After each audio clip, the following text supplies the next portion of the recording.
کوئی عالم گارڈ رکھ لے، بعض حضرات کو شک پڑتا ہے، بعض تعجب کی نگاہ سے دیکھتے ہیں بھئی علماء نے گارڈ کیوں رکھے ہیں۔ یہ تعجب انہیں ہے جن کے ہاں عالم کی قیمت نہیں ہے۔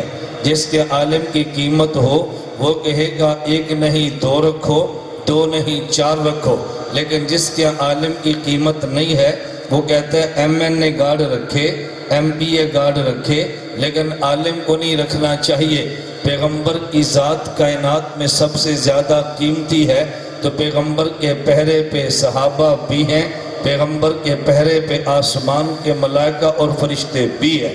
میں یہ بات کیسے سمجھاؤں آپ کو؟ اور تعجب یہ ہے جب کوئی عالم شہید ہو جائے پھر یہی عوام کہتی ہے علماء کو گارڈ رکھنے چاہیے۔ جب علماء گارڈ رکھ لے کہتے ہیں علماء کا گارڈوں سے تعلق کیا ہے؟ ہر حال میں اعتراض تو کرنا ہی ہے۔